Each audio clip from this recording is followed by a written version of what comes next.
Oui, alors donc Véronique, je suis, conseillère conjugale et familiale. J'ai, 55 ans. Donc après, m'être occupée de mes enfants pendant de nombreuses années, je me suis formée pour, ce métier de conseillère conjugale et familiale et j'ai rejoint l'équipe d'Avec nos proches depuis, 2014.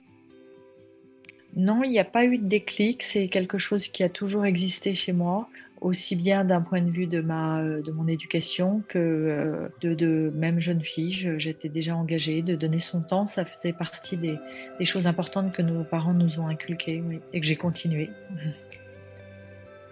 Alors avec nos proches, ça rejoignait, une situation, que je vivais à ce moment-là quand j'ai rencontré, quelqu'un de l'association où j'accompagnais mes parents, malades et donc ça avait vraiment un écho très, très fort en moi de la nécessité de pouvoir rejoindre cette équipe qui venait en aide aux aidants. Alors voilà, je suis inscrite, sur le planning d'Avec nos proches, 3 matinées par semaine, des créneaux de 2 heures mais qui peuvent être tout à fait adaptés ou complétés au gré de mon emploi du temps. Oui, c'est vrai que le téléphone est finalement un vieil outil, mais qui parle à beaucoup de monde.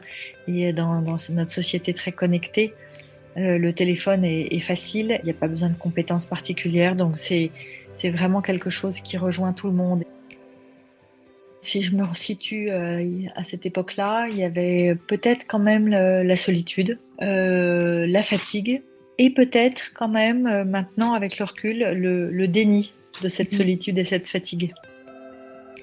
Ma mission d'écoutant, je le prends vraiment comme, d'offrir un temps d'écoute pour les personnes, qui souvent ne se rendent pas compte que de pouvoir être écoutées, va leur procurer autant de soulagement.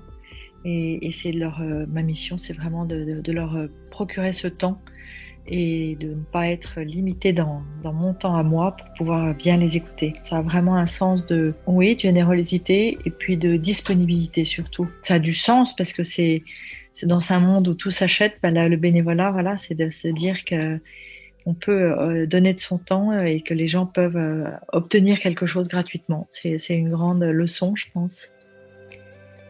L'aidant, c'est vraiment, quelqu'un qui a besoin, d'être écouté, mais il ne le sait pas et en général, les personnes qui appellent, ils appellent pour une autre raison et à la fin de l'entretien, ils disent: «Merci parce que je me rends compte que j'avais besoin d'être écouté».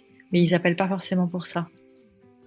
Bah, voilà, c'est peut-être ça, c'est qu'à la fin de l'entretien, quand les personnes, vraiment ont pu, dire tout ce qu'elles avaient sur le cœur, et plus, même souvent, parce qu'elles peuvent aussi parler d'autres choses.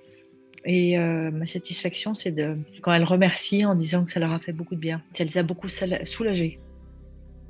Pour moi, ça a été dans la suite logique de ma formation de conseil conjugal et familial où on a beaucoup été formé à l'écoute. Mais avec cette ligne téléphonique, c'était plus d'apprendre, comme on ne voit pas la personne, d'apprendre à écouter le ton de la voix, d'écouter les silences, oui, d'interpréter presque les silences et puis d'aller au rythme de la personne qu'on ne voit pas.